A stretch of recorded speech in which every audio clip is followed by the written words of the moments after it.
And a very good morning to you. Welcome to K24 This Morning. My name is Mungala Mbuvi. This being a Tuesday, we'd like to discuss your finances as usual. And even as we come to the end of the year, we always talk about all the party after party after party that is December. But come January 1st, kila mtu anaanza kuzusha. Oh, January has got 70 days, 75 days, 150 days. But there's a problem with that because I think it boils down to our saving culture. So today, joining me, I do have an economist in the house to discuss that particular issue. That is one Abraham Uthoga. Welcome to the show. Thank you. I do also have a personal finance coach, Frida Awinga. Karibu tena sana.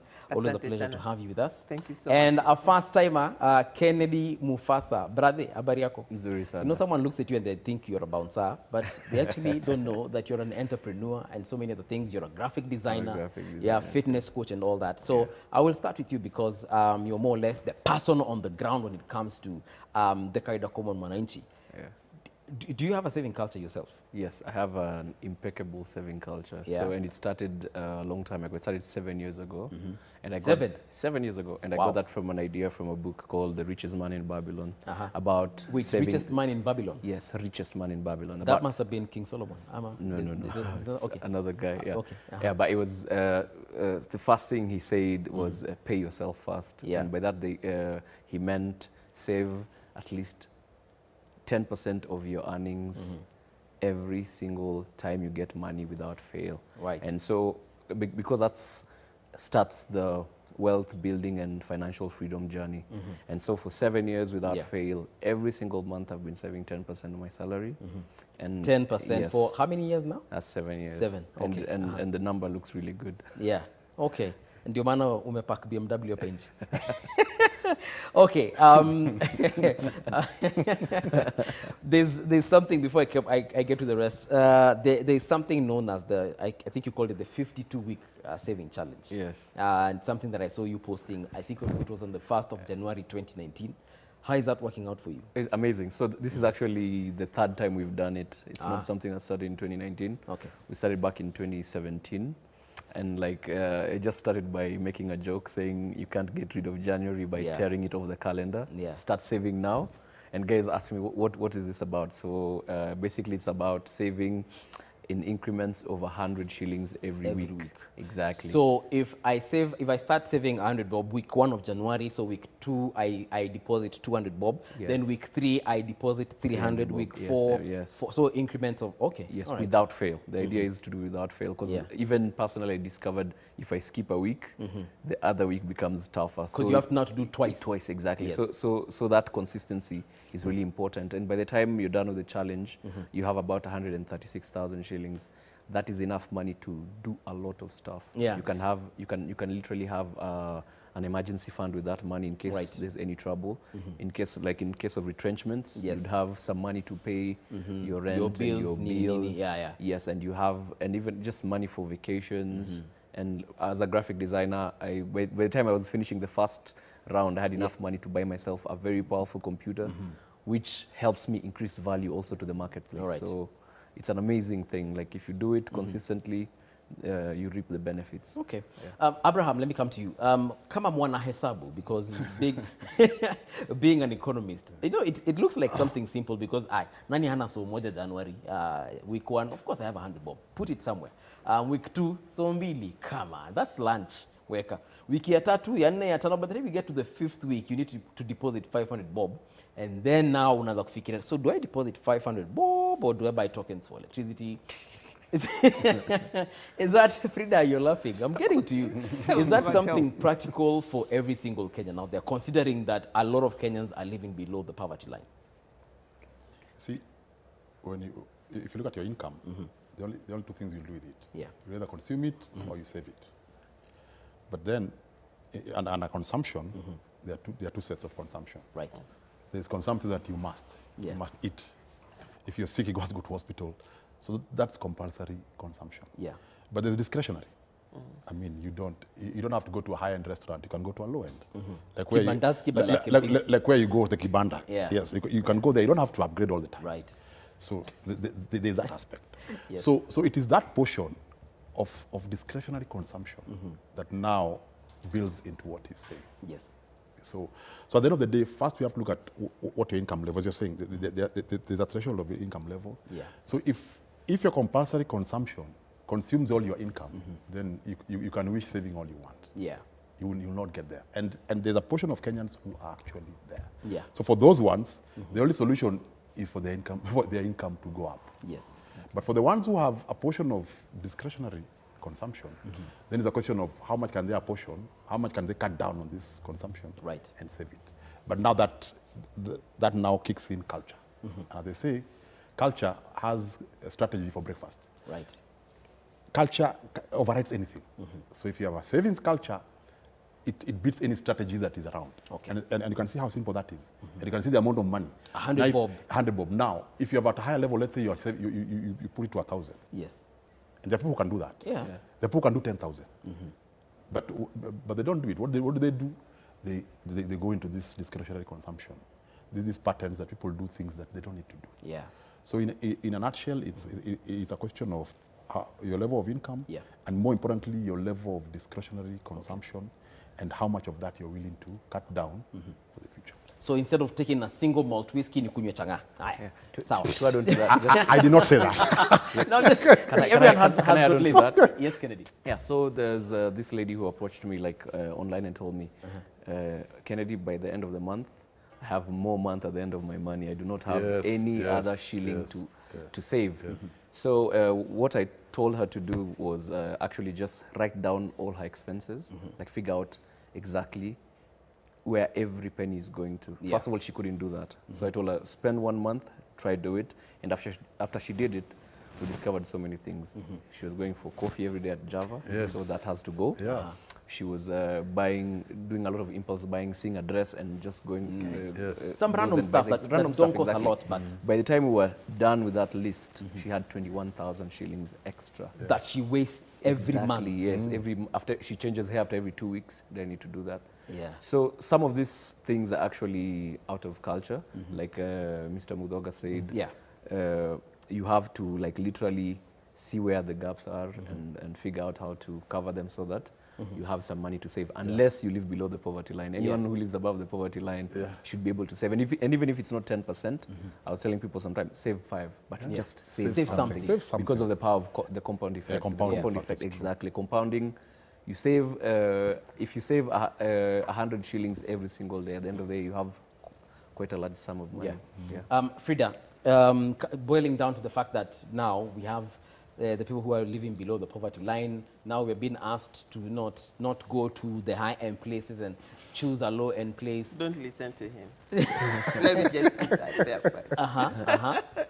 I'd like to know which part of the country he's from, but this one, let's just park it there. Okay. Carry on. All right. No, but I'd like to hear your thoughts on what the two gentlemen have said. Okay. I think very interesting thoughts. I like the discretionary income story. Luos have more discretionary income, so they're allowed to go to Kempinski. So you can build your discretionary income. But anyway, and I like his story for the saving. I think for me, before we start the saving, we really need to talk about the earning. Because when we talk about the person and the poor, everybody should be able to save.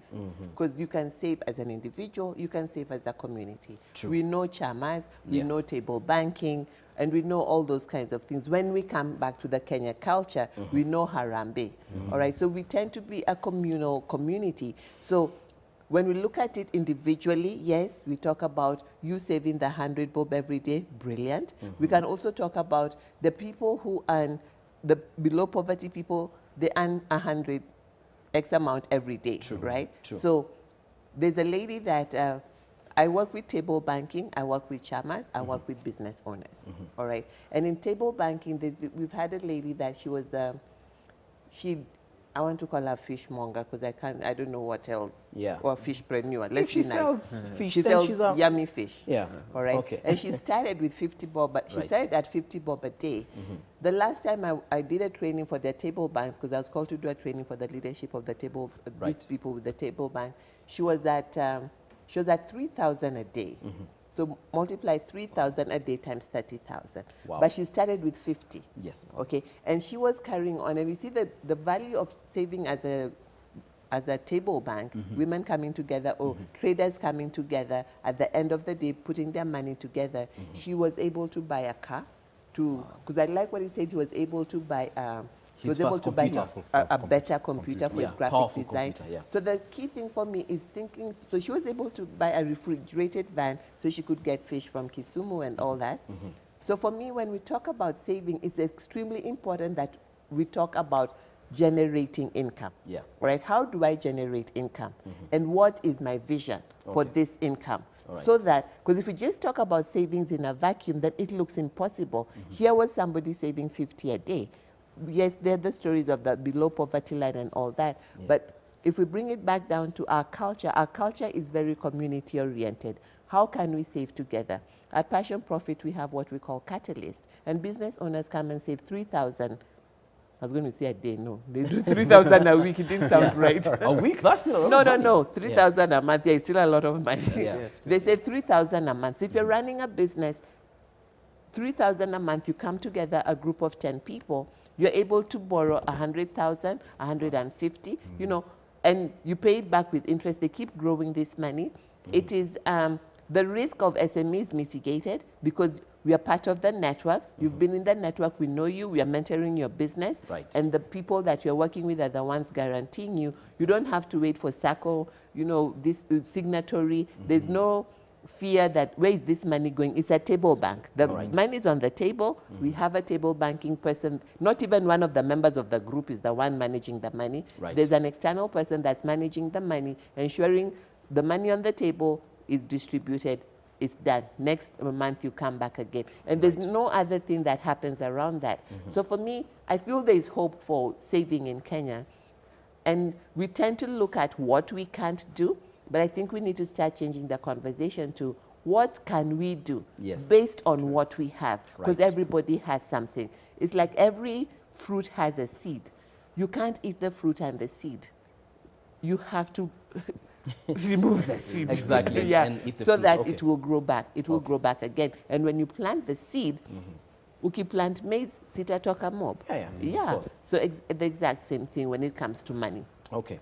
Kennedy, you, especially for you, being in employment and also, you know, running your side hustle as Fit Farm, there's money that has to come from somewhere. As much as you're earning money, you have bills, you have rent, you have electricity, you have, you know, wife and kid. How do you still manage to say, at the end of every week, I'll still be able to put that a sock, and then, you know, it's still compounding? Not forgetting that also there are other areas that are seriously demanding money, because business demands a lot of money, family demands a lot of money. So how do you balance? So first of all, after I started saving, I started asking myself, what else, apart from saving? You know, you just can't put money sitting down somewhere without making it work for you. And that's in the same book, Riches, Money, Babylon. The second rule is find a profitable investment for your soldiers. The money is your soldier. Is your soldier, yeah. So, and what I did was decided looking for ways of areas I can put the money into, and that's how actually Fit Farm started the fitness company. And we started that and started doing tiny events. So the money, some of the money went into buying portable speakers that we can use for our events out there. Those two small speakers that you know, size the cup. Exactly, building a website. We're also working on an app that kind of auto-generates meal plans and stuff like that. So so that's kind of like where the money went to. So the purpose of saving is actually eventually for investing. Yeah, you just can't save and not invest. So I'd say the reason you save is so that you find other ways of adding value to your marketplace. And that way your income increases. Like earlier I said I bought a very powerful computer for that kind of work. That is also a thing, because like if, as Madam said, the lady bought a fridge so she could add value to the marketplace. When you add value, it means she can store fish for longer. It means she can sell for longer as well. Exactly. So that, she doesn't need to go back to the lake every other day. Exactly. So sometimes you don't even have to invest outside your field of work. You can invest in your field of work, but you just need to find ways of, if you get a faster machine, it means you work faster. It means you can serve more people. So you can use that money and find ways of serving more people through it. Okay. Also, there's a part where you mentioned that sometimes you would, if you skipped a week, you'd find that now the next week, if you were meant to, you know, put 8 sock, you're now supposed to put 8 sock plus now 9 sock. Yes. Yeah, so that's 1,700. Yes. What are some of the challenges that probably made you not deposit last week and now you have to do ×2 this week? Just, I think, general, first of all, habit. You know, saving is a habit, and forming a habit takes a lot of mental strength and a lot of time and a lot of discipline. So the reasons why I wasn't saving actually wasn't because the money was not there. Yeah. It's just because it's a culture I had of not saving. So unasahau. Hata sikusahau. You remember, but you're like, it's like a best thing to say is the habit of delaying gratification. So most of the time you just want to use the money now, not seeing 12 months from now it's gonna be. Yeah, it's gonna be more. So that's kind of like the culture people have. People haven't learned to delay gratification. They want to just gratify. You see a shoe, you want to buy it now instead of waiting and saving the money and buying the shoe in December. I think I'm that kind of person. Me, I will see something right now, be like, I want it now. So kuna watu wengine wanangojanga mpaka I reduce half price ndio wanunue. Yeah. So mostly what stops people from saving, it's not even the finances. It's usually the habit, the culture. Yes. The habit. Yeah. So once you culture the habit, it becomes easier. Abraham, what he's saying, the habit, and again, I will come back to the reality on the ground. The reality on the ground is that it's different. Frida, the reality on the ground is different. Because today, if I have okay, we are lucky for some of us who are in employment, we have a consistent salary that comes in. So if you earn, say, 10,000 every month, you're sure at the end of the month, I will have 10,000 and I need to take, I don't know, 2,000 and save it. However, there's someone who doesn't, is not consistent as far as salary is concerned. He might get 5 sock today, he might not get 5 sock tomorrow. And it might even take him another 3 days before he even gets 400 bob. When it comes to such people and in terms of the economy, is there hope for that kind of saving culture, or are there any other options as far as probably even the economy is concerned that people can actually invest in and make sure that they can still maintain that saving culture? See, I think saving is a function of income, but not a function of the consistency of the income. Yeah. So it does not matter. It does not matter how inconsistent your income is. No. What matters is when it comes, what do you do with it? Okay. How do you split between consumption and savings, and between savings, what do you invest with that savings? So I think that answers that. Yeah. But now going further, saving is one thing, but if you save for the sake of saving, I think you might as well consume that money. Yeah. Because it will not help you. So we need to take it a step further and invest that money. Now, when you go to the investment debate, we need to be a bit careful. Yes, if you're in his kind of business, he understands the metrics, the dynamics, and he knows where he needs capital. So he can put it in and there'll be a good return. But now, especially, and I say this, especially the salaried people, they need to avoid active investment. Active in what sense? What do I mean? Active investment in the sense that money where you have to invest something, where you have to sit and wait for it to grow. They should be in the business of passive income. What do I mean?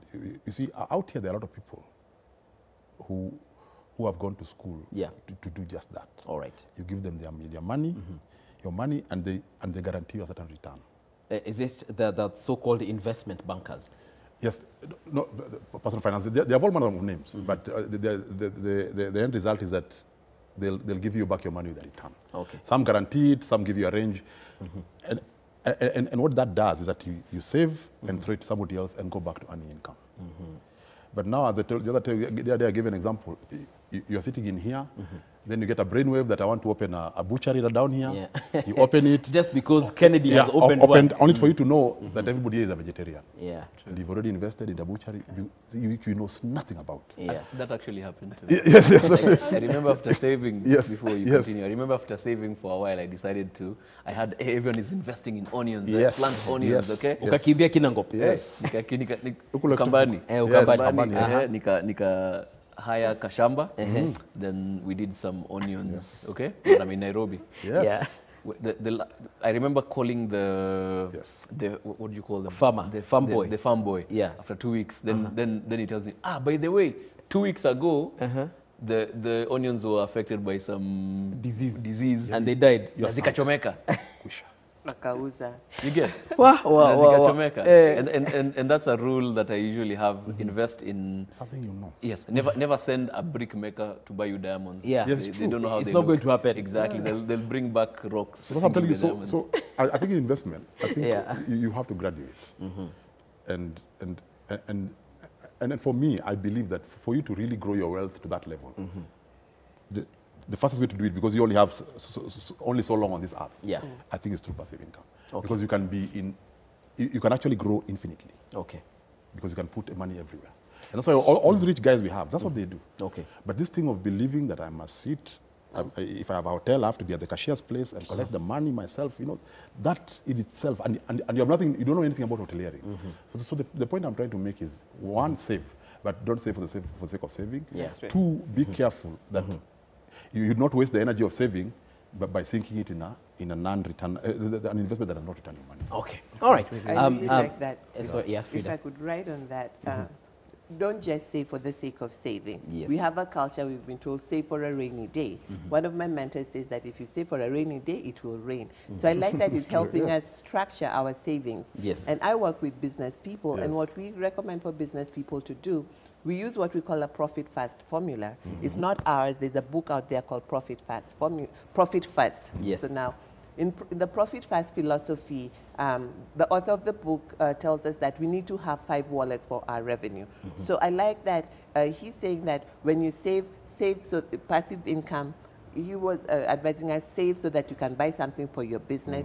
And in the Profit First philosophy, you have 5 wallets. So you have the wallet, when the revenue comes, that's the first wallet, and these are bank accounts, and now you can have a twin account. So all the money goes into the first wallet, then you're, based on how much revenue you receive, which rides on what he says, that you don't save on the consistency of the income. Every time income comes, it has already been pegged that X amount will go into the profit account. That's why it's called Profit First. Business owners always say, we don't make a profit, or you see the profit in your audited accounts and you're like arguing with the accountant, I didn't make this money. You know? But so historical profit. So you have profit first, then you have owner's pay. We don't pay ourselves because we say it is our business, it is my money. So you have profit account, owner's pay, then you have operational expenses, and then you have, what is the other, the fifth one is, what am I? Capital, I said operational expenses. There's one I'm forgetting. You pay yourself.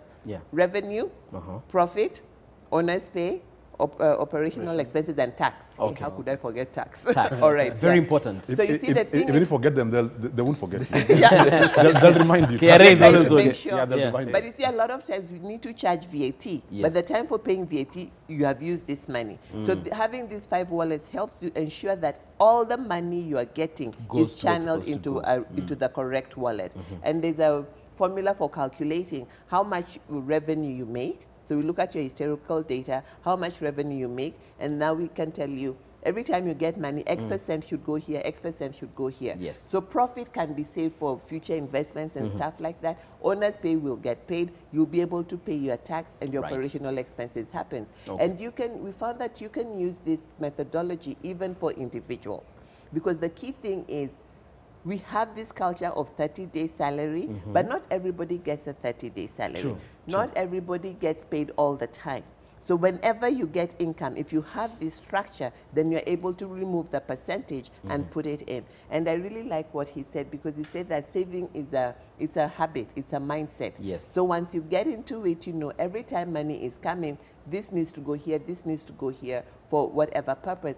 And at the first time, it may be small amounts of money, like 100 bob. But look at what he was able to do with 136,000. Yeah. So there's one of the ladies that saves in our catalyst. She was able to import stuff that she needed to import, pay the duty, be less stress.